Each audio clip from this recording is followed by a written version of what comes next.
I'm PJ Fairbairn. I am Partner's baby bonus sister. And now that I have your attention, I'd like to talk to you all about timeshares. Debbie was very adamant about this being a celebration of Partner. And hooray! It's not a party till something gets broken. So this is gonna hurt for us, but I think it's important. We're all with people that we love and people that loved him. And if he wasn't such an awesome guy, then this wouldn't be a great time. There is so much for us to remember and share about him. He was in my life since I was 3 and did some of the most amazing things. Built his own boat, barefoot skiing, bow hunting, bungee jumping, all things that start with the letter B for some reason. So we're going to start with a little prayer, and then we're going to move into some other things afterwards. We're going to eat, we're going to laugh. There's no music, so maybe karaoke? Sure, why not? All right. We're going to have a prayer read to you by April Cerna, friend of the family.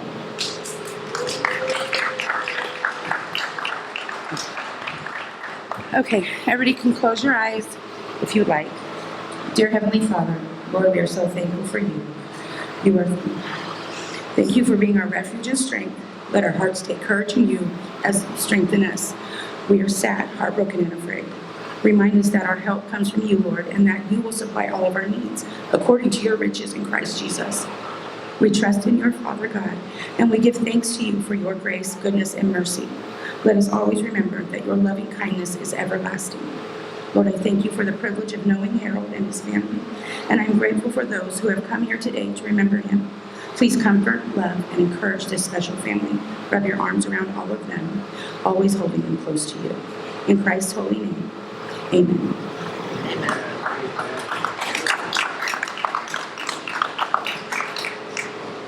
And now, the Army Honor Guard. Today, the fellow soldiers out here render honors to a fellow combat. Honors will consist of the playing taps, the folding, and the presentation of the flag. During the playing of taps, I ask if you are able to do so, please stand and place your right hand on your heart. Current and former service members may render the proper hand salute. At the conclusion of taps, you may be seated. And now, we will begin. Please stand.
So right now, we would like to invite folks to share memories with all of us.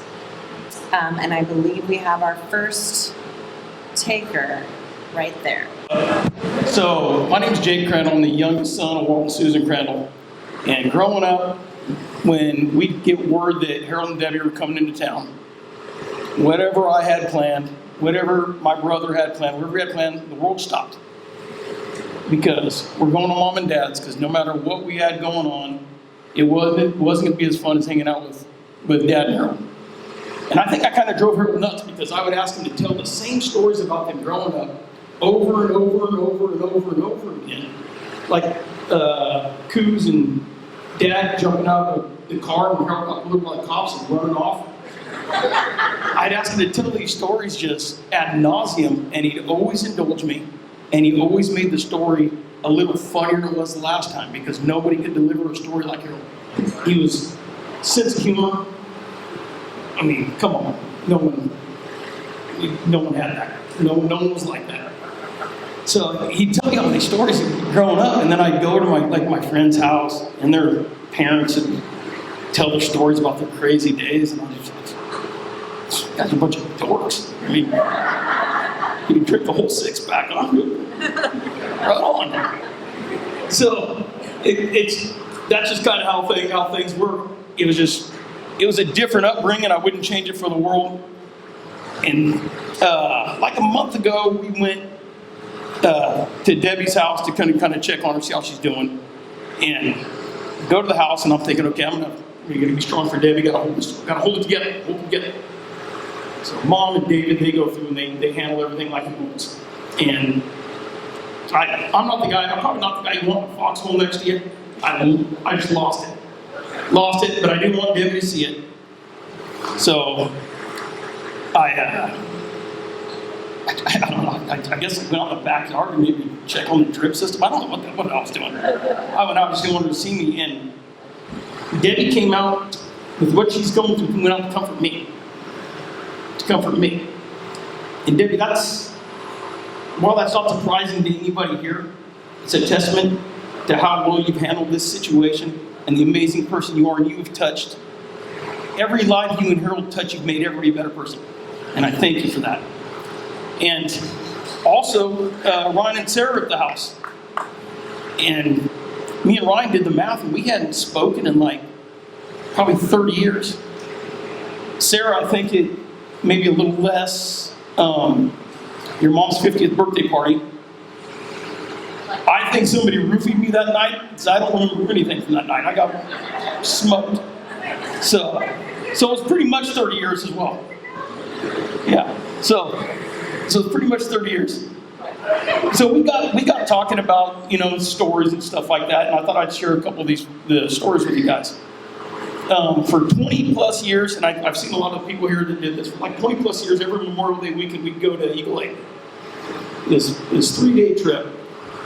And when you did this, if you wanted to enhance your stay, you never take your eyes off Harold, because Harold's where the action is. Harold's always where the action is. I remember this one time, and Harold's sitting there, and we had this little lunch spread set out, and Harold's sitting there, and he's crazy, he's grabbing food, and he's just, the way he chewed, he had this way of chewing food that, food didn't go into Harold's mouth real peacefully. I can't even do it for fear of injury. And there was, at the very end of the table, there was grapes or olives. I can't remember. We'll say grapes for the sake of the story. So he's grabbing these grapes and just tossing them up. And of course, like I said, you had your steak, not Harold. So kind of throwing these grapes up in the air catching them. Throwing them in the air catching them. He's getting a little higher each time. He's getting pretty confident. So he just chucks his way. Whenever he's watching Harold now, he's got our attention. And he's sitting there doing that kind of thing. And he runs and he goes boom into this tree. I'm talking like a 3 foot, at least 2-3 foot pine tree. The kind of tree that when you run headstrong into it, it doesn't move. He went flying, feet up in the air, cloud of dust. I thought he was out cold. I thought, oh shit. He pops up, he's like, I'm okay. The guy he was like a big indestructible kid. And speaking of being indestructible, here's another Eagle Lake story. Him and I were sitting there because get a couple beers in you, and we're talking about who in their prime was faster. Who was faster? So, here I'm in my early 30s. Harold's, which would make Harold probably in his mid 50s. We're talking about who's faster, and we can't really settle the dispute verbally. So of course, we're going to settle in a foot race because of course we're going to settle in a foot race. So we get out there. It's marks, cassette, go, and automatically I know I'm in big, big trouble. This guy, 20 years my senior, looks like he shot out of a cannon. His feet pop, pop, pop, pop, pop, pop, pop, pop, down the asphalt. I'm like, oh shit.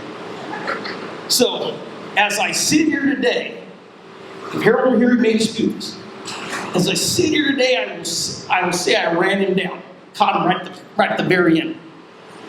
We don't have the technology then that we do now, so the results of that race will be left to the arguments of the great scholars and track and field enthusiasts the world over. But I don't know. I'll say I won. I'll say I won the race. But let's say at the very least, I was catching up to him. And let's, for a second, just put aside that this guy was in his 50s, 20 years older than me, and he was whipping my ass in a foot race. Let's put that aside for a second. The reason Harold lost this race, if he did, was twofold. Harold, if you get a couple beers in him, you have this little. Well, let me rewind. Number one was aerodynamics. I had my head shaved at the time. I was kind of built for speed. Harold once, you got a couple beers in him, you had this little tuft of hair. Pop up like that. You guys like when you go to the store and the turkey's got the thing pops up, the turkey's done? Harold had the same thing. So he had an aero drag already in the race. So I think that helped. And the second thing, unbeknownst to me, is the next day he's like, dude, check it out.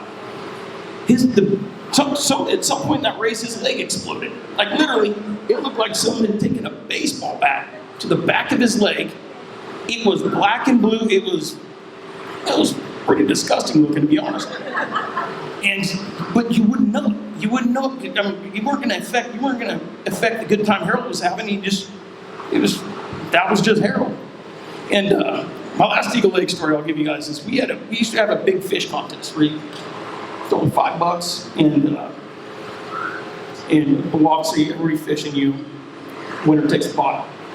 So I go fishing with my brother David, and we go out and David just catches this I'd say probably close to 4.5 pound Eagle Lake trout, which out there that's a big, big, big fish.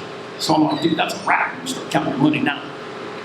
So we get back and boats come in and everything. A lot of good fish. And then we're waiting on a boat to come in. The last boat to come in, the same last boat to come in every single day, every single time we went fishing at Eagle Lake. It was Dad's boat, and there was always 4 constant on this boat. It was Dad, Harold, Coos, and Benny. And they'd go out on this boat. And to rewind a little bit, if you guys if you've never been to Eagle Lake, you don't catch shit after 9 o'clock. I don't care. You gotta go and troll it. Stop. You don't catch shit. So we had to wait on this boat till 10 rolls around, 11 rolls around, 12 rolls around. One comes around. These guys finally start coming in, and they got the fish. They're talking. They got the fish. We got the fish. And Harold and Coos are talking about how they took turns reeling it in. And my true serums, I looked at my dad. So my dad's always coming. My dad's like, yeah, it's a pretty goddamn big fish. So I'm like, oh, shit, they might have something. So they start taking their fish out one by one, to add to the drama. And lo and behold, they take this fish out. And just boom. You hear. It's kind of like Bigfoot. You hear of the 5+ pound Eagle Lake trout. Here it is, right in front of us.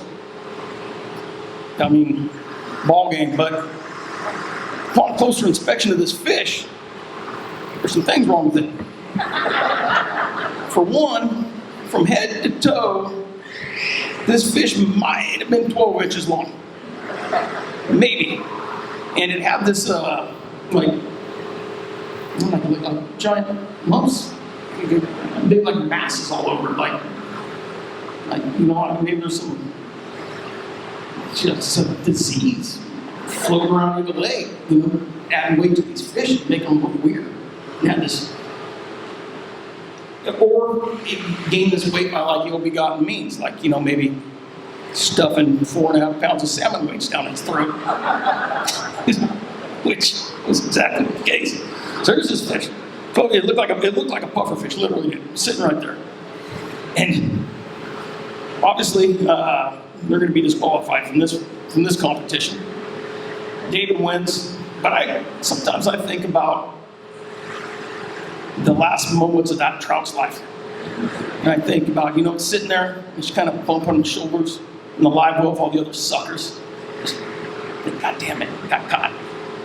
And then live well door flies open, sees Harold, big grin on his face, tuft of hair flipped out, big old handful of salmon weights, and that trout's just staying from bad to worse, you know what I mean? It's just, he was a nut. Literally the funniest human being I've ever met. Like I tell people, I say, you think you know funny until you met Harold Bray.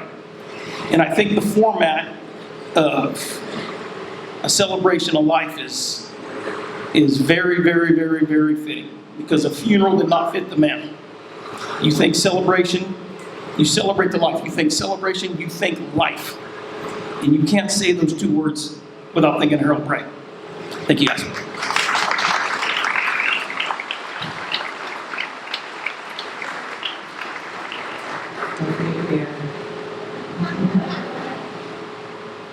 Anyone else like to, I can come to you as well. Just hold on. You gonna do it? Debbie's on the floor. Whoa.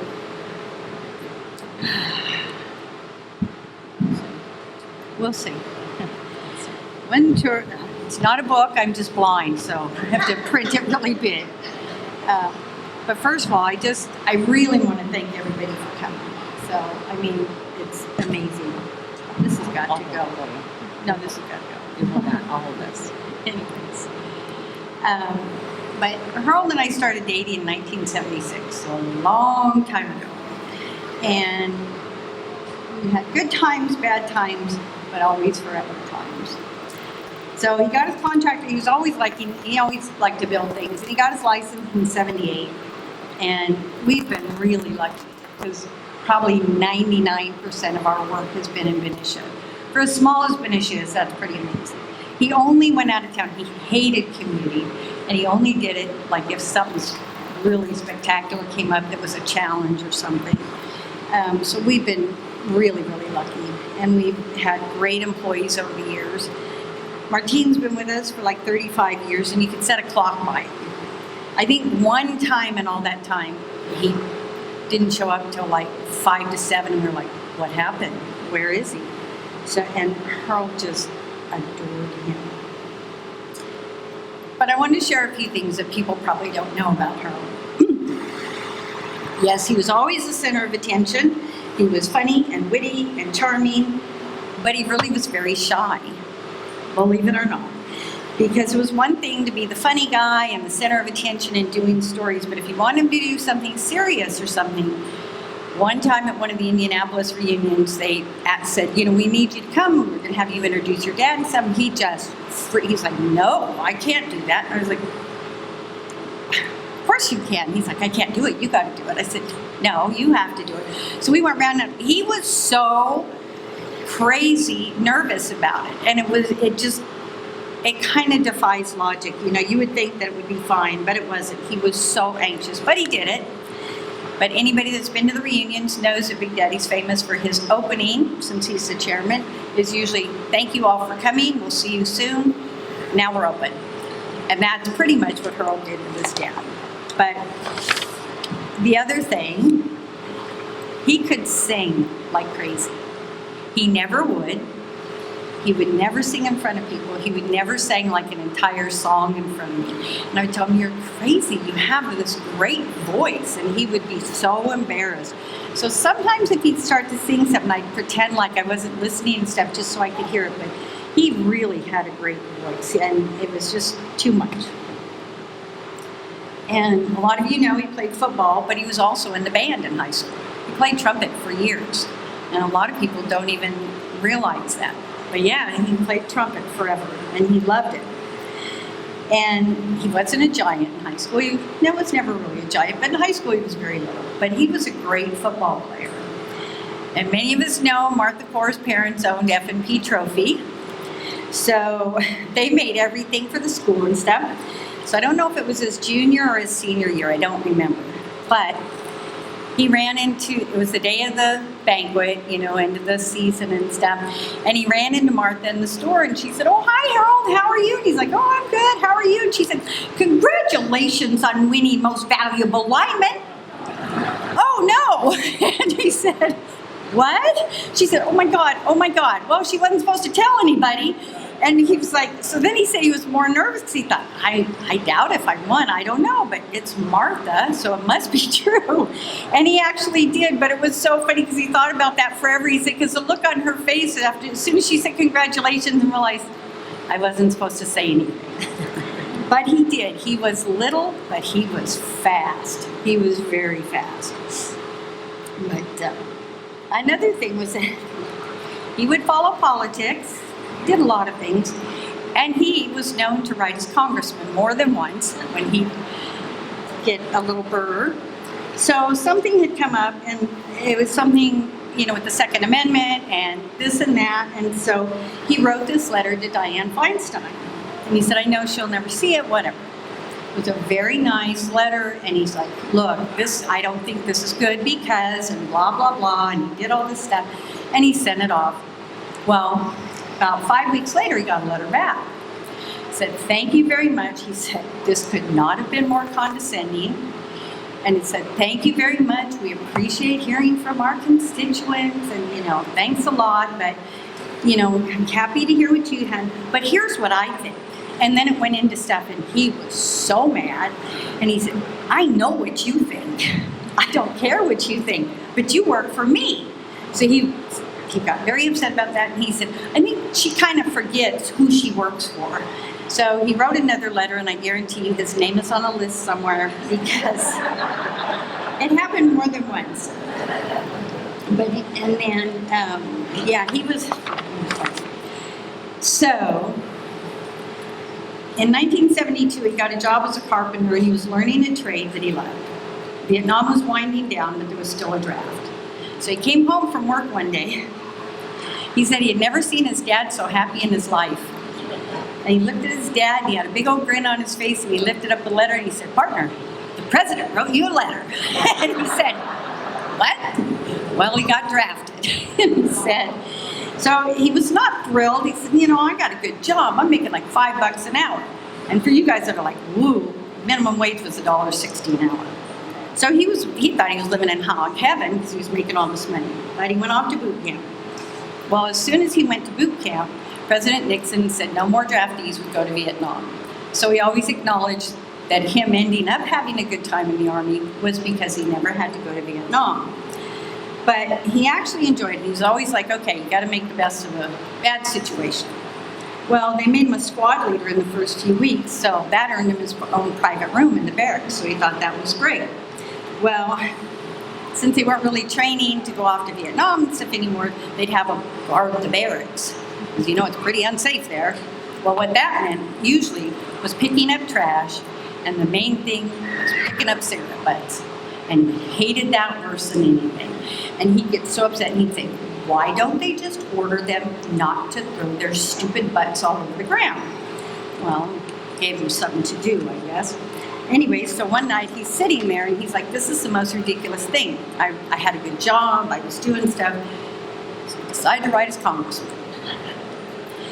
So he writes this letter, and he explained what a total waste of taxpayers' money this was to take a productive, working, tax-paying citizen away from a job, put him in the Army where he really isn't doing anything productive to help the economy or to benefit anybody. And off went the letter. So about 3 or 4 weeks later, he got called to a meeting. So he wasn't sure what it was, but he was led to this big room, and the company commander or general or whatever was there, and 4 guys in suits. And the one guy said, well, Private Bray, we understand that, you just would like to do something else and you think that you could be doing more. And he's like, well, yeah. He said, well, look at this board. So he had this big board with all these jobs listed. He said, what do you think you'd like to do here? Maybe we should check this out. So he said, there's a big list. He thought, oh, well, maybe they're bringing people in to see, like, do they have career ideas or whatever. So he looks at the board, and there was all kinds of stuff on there, like cooks, drivers, and so he's like, yeah, no, equipment repairs, and then he saw it, air traffic control. He said, that's what I want to do. I want to be an air traffic controller. Perfect, we're going to mark that as number 1. What's your number 2? He said, I don't really see anything else on here that we should choose something, just in case, if it's not available. And he's like, yeah, I don't know. And the guy said, how about down here, clerk typist? And he said, I don't really care, whatever. He said, okay. He said, well, hopefully, we'll get you into air traffic control school or whatever. Okay, whatever. Well, they leave, and he has to go to the commander's office. So he said, okay, this is not good. So he goes in there. He didn't look happy. He said, well, Bray, we're going to have a little talk. You and me, just you and me. We're going to have a little talk about things we like to call around here chain of command. He said, oh boy, this is not good. Harold said he was not happy.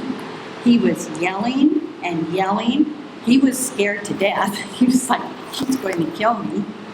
And he ended by telling him, Bray, I don't mind so much when you jab a stick up my butt, but when you break it off, that's when I get really mad. He said 2 days later, he was in clerk typist school 8 hours a day for 4 weeks.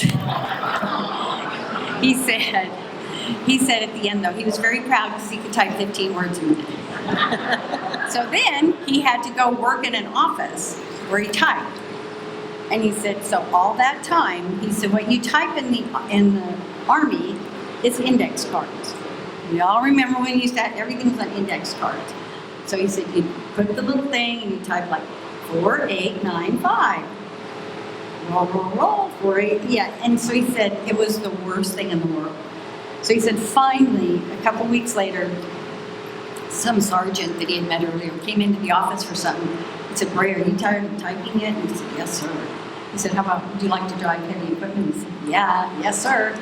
He said, let me see what I can do. So he said, the guy got him out of there. So he only had to be in the office work for like a month. And he said, then after that, he said he was driving earth moving equipment and giant dump trucks. So he had a good time. And then he met his friends, and they were able to join a skydiving club for $15 a month. They had unlimited diving, or unlimited jumps.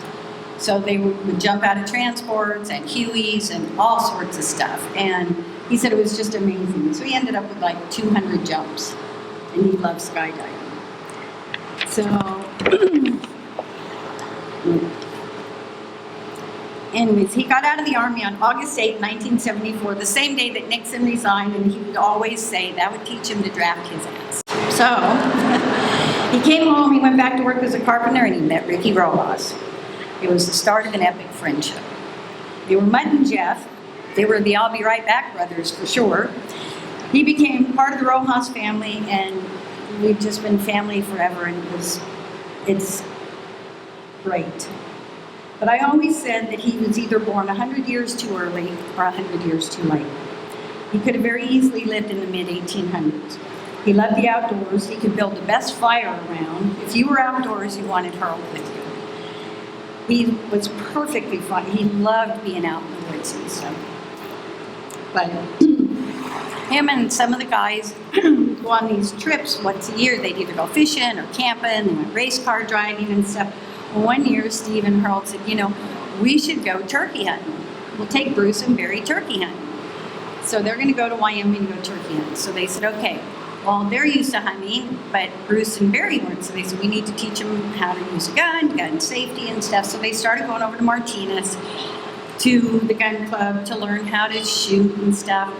And so then they come home, and so they're sitting here one night, and Harold said, just in case, so he's telling them about the outdoors and this and that. And he said, if you get lost or you get separated, you don't panic and stuff. Just always remember, sun rises in the east, sets in the west, follow the water, do this and that.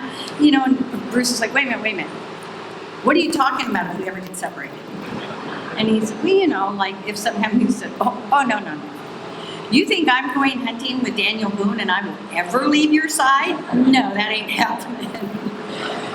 Because believe me, you would definitely want to be with Harold. But he was also maybe born 100 years too soon because he loved flying. He loved anything space. We have a telescope in our front room because you never knew what was going to be going on with the moon. And we sit out back and look at everything. But in his 30s, he started taking pilot lessons, and then we got busy, life went on. So in his mid-40s, he went back. So he got his private pilot license, and then he immediately went and he got his IFR, his instrument rating. So, because he said that should be mandatory, which it wasn't.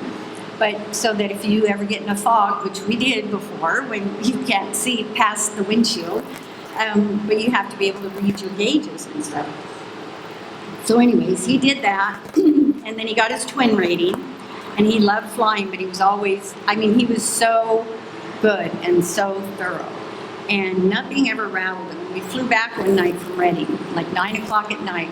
We're flying down I-5, and it's just beautiful, and it's a beautiful night, and we're looking at the cars and the lights, and all of a sudden there was like an explosive sound, and I about had a heart attack. I thought, well, we couldn't really hit anything. What was that? So but he never panicked. He said, my gauges are good. He tips in the wings, and he said, you have a bottle of champagne in the back. Did that pop open? So we looked with the flashlight, and I'm like, no. What in the world? Well, then we looked, and thank God we had the two windows, and there was a big white bird, and it hit right at the middle. And he was like, what in the heck is a bird doing out here at night? But it was so funny because you have no idea what that sound is like when you're 8,000 feet in the air. But he never panicked, and he was just fine with it. So it just was crazy. So one of the other things was he hated bullies. So he would always stand up for the little guy. He always told the kids, don't ever let anybody bully you and stuff. Well, when Ryan was like 11, 12 years old, him and his friends were some of the dreaded skateboarders. And so one day we're sitting there, and they went skateboarding and stuff, and Ryan called, and he's like, I need to talk to Dad right now. And I was like, why? He never asked for that. And he's, I just need to talk to Dad. So he gets on the phone, he's like, what, where are you? I'm coming in a minute. And I was like, okay, what's going on here? Because he jumped up, he's putting his shoes on, and I was like, okay, what's going on? He said, some guy's down there pushing the kids around and stuff, an adult. And I was like, oh, okay, well, let's calm down. Let's figure out what's going on. He was furious, so we jump in the car, and I was like, okay, I got to go with you. And he said, what is this guy doing? He's going to push these kids around and stuff, and you don't lay hands on some kid. So we go down to J Street, and I'm trying to get him to calm down because I'm convinced he's going to get out and choke this guy out or something. And I said, you can't do that. And finally he's like, I know. Well, we get there, the boys are on J Street, and they were skating in this area where the lady had told them that they could in her driveway, and this guy got crappy with him when he walked by, and he pushed one of the kids down as he walked by. Anyways, he tells them to get in the truck. So they get in the truck, and I'm like, okay, please, because they said he took off down J Street. I said, okay, you can't do anything. I'm like trying to calm him down. Well, about that time, PD drives by, and he waves him down, and it was an officer that he knew because his dad had just retired, so we knew everybody. And he tells him, he said, hey, I'm going after this guy because he pushed the kids down. So he flipped to you, and he finds him, he pulls over to talk to him, and so we pulled over. And then he comes up to the car, and he kind of laughs, and he said, well, he's very, very sorry. He's very, very scared, I think. And so Harold said, well, I want to talk to him. I said, I don't know if I should do that, partner, but okay. if you promise you will not touch him, you will not do anything to him, I'll let you talk to him. He said, I promise I won't do that. So he hops out of the truck. He had on a tank top, pretty buffed, and here's this little troll. And he's like, his eyes got all big and stuff, and Harold went out and he said, what are you doing? You don't touch some of these kids. So he kind of yelled at him. He said, I'm sorry. He said, don't apologize to me. Get over there and apologize to those kids. And he's like, hey, I'm really sorry. He said, no, I mean go over there and talk to the boys. So they're in the back of the truck. So he goes over there and he's like, I'm so sorry, I'm really sorry. I was way out of line and stuff. And they were just like, this is weird. And so he turns around to Harold and he said, and I would like to shake your hand. And he was like, what? He said, well, I would just like to say in front of the officer and in front of the boys and stuff, if we were to ever meet again, I would certainly hope it would be cordial and everything is forgiven and stuff. He was like, whatever. So he shook his hand. He said, whatever. So we go back home, and the kids got out of the car, and Ryan's friend, and we're like, that was the most awesome thing I've ever seen. If I'd have called my dad, he'd been watching the game and said, what do you want me to do about it? He said, the other one said, my dad would have said, well, whatever, that's your problem. He said, my dad wouldn't have come down there and yelled at somebody. So they thought that was pretty awesome. He said, yeah, you can't let people push you around. So there was so many sides to him that people just didn't know. So he would tell Ryan, he'd tell the kids, they always got to defend themselves. And then Sarah would pick on Ryan really bad. So he tells her one day, he said, when she hits you or she doesn't, just punch her in the face. That'll teach her. So a couple days later, Ryan comes up and he said, hey, Dad, thanks for the advice. And he said, what happened? He said, well, because she was being mean and giving me a bunch of crap, and I did what you said. I hit her right in the face like she always does me. I said, well, she beat the hell out of me. And he said, oh, you didn't run? He said, no, you didn't tell me to run. He said, oh, I forgot that part. No, that's the most important thing. If you hit her, she's fast. You got to run. I was like, lessons I learned from my dad. So the biggest thing was, he was many things that people didn't really realize. And after 46 years, every now and then, I'd walk into the front room and he'd say, Dipper Bray, I love you. And I'd say, you do? After 46 years? And he'd say, I love you. And I said, well, I love you too. He said, you're a nice person, and you're kind, and that's all that really matters. And I said, well, you're a nice person, and you're very kind too. So I just, when you leave, just think about that, and just be nice. It's not so hard to be nice to people. But my heart is broken. I'll probably never laugh as hard as he makes me laugh, or made me laugh. I could never, ever imagine this, ever. But anyway, so I hope you have some funny stories, and really thank everybody for coming, because this is just amazing.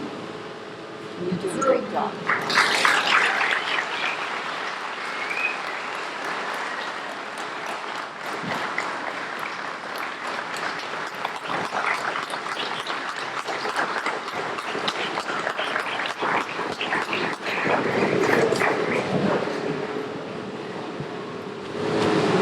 I'm just coming up here to defend myself. She did not beat me up.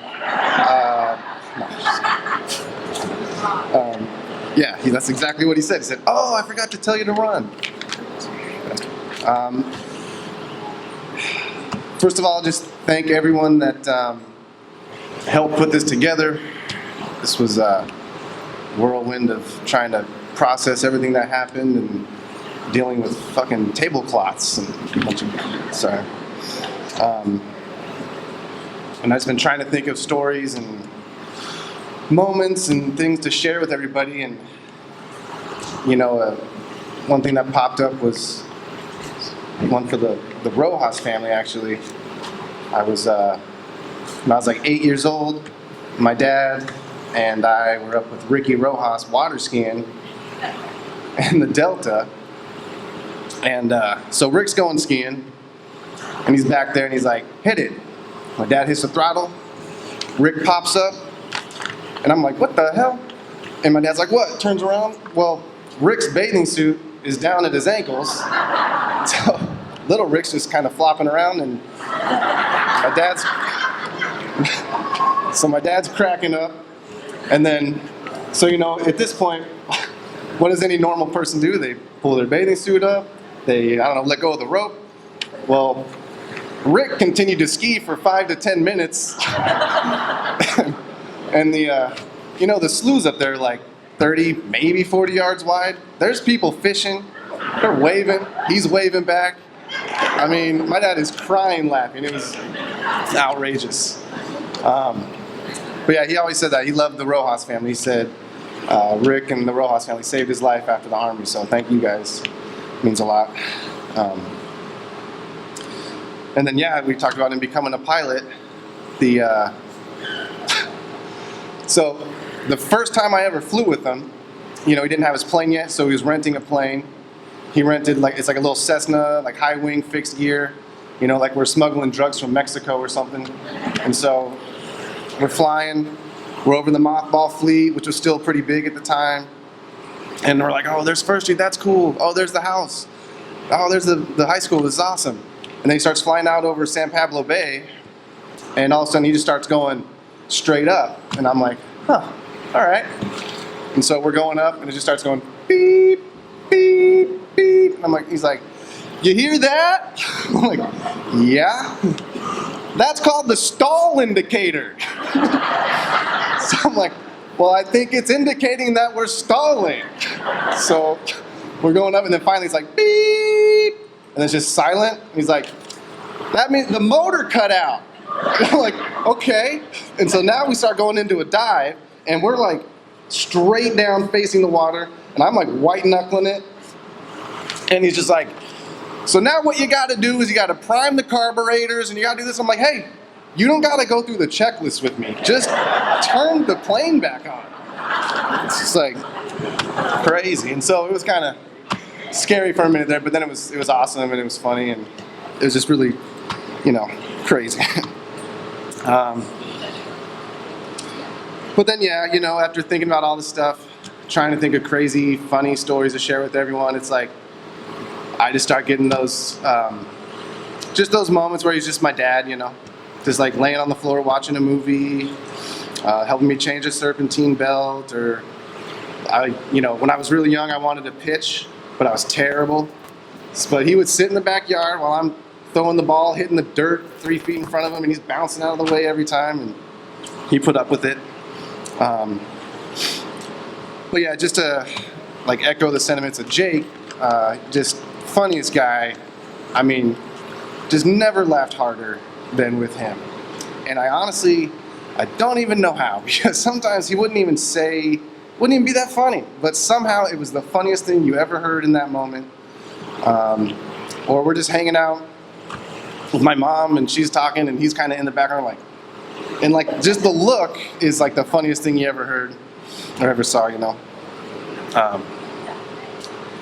And he's a pretty tough guy in the, just in the sense that he always worked hard to support us and his family, and wasn't afraid of anything or anybody.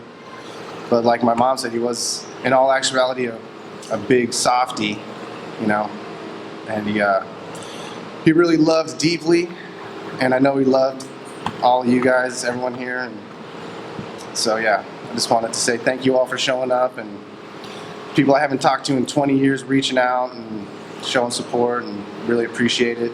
We really appreciate it. So thank you all for helping us out through this time. That's it.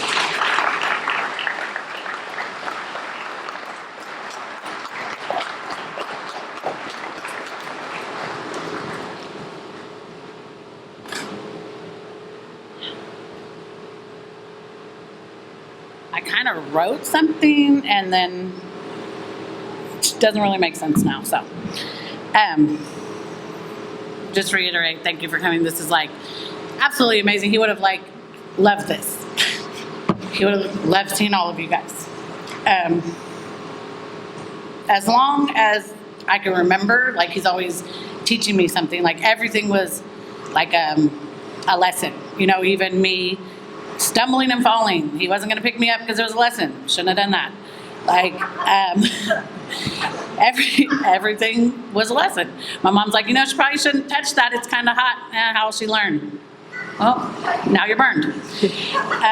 So I kind of take on that same parenting role. Like if they don't fall, they won't learn not to do that. He's taught me everything from riding a bike, stand up for myself.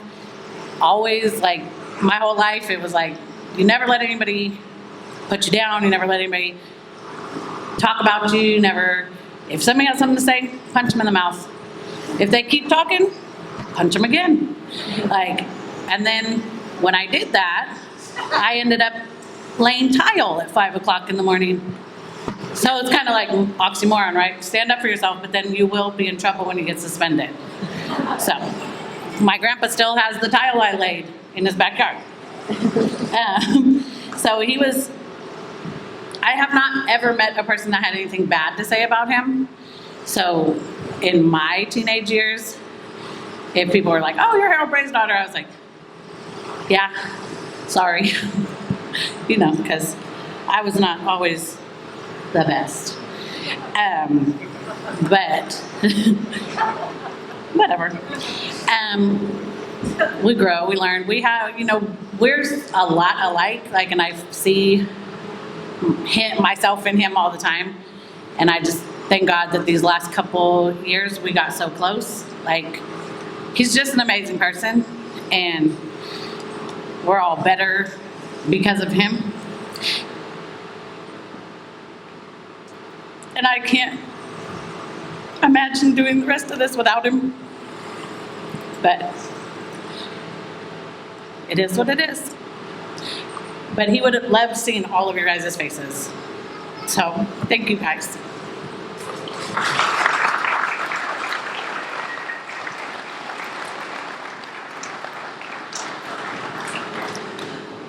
I was similarly thinking that he would take a look around and say, holy shit, this is badass.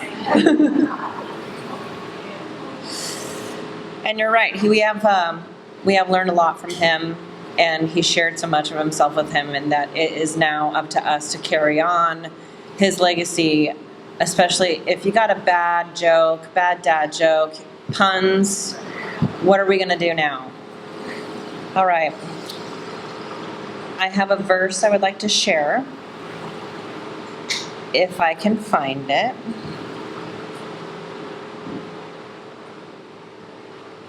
Isaiah 40, 27 to 31.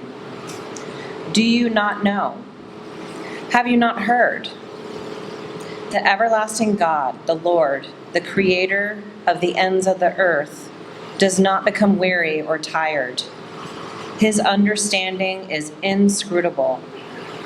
He gives strength to the weary, and to him who lacks might, he increases power.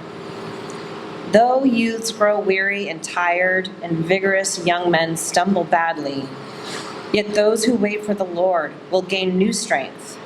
They will mount up with wings like eagles. They will run and not get tired. They will walk and not become weary.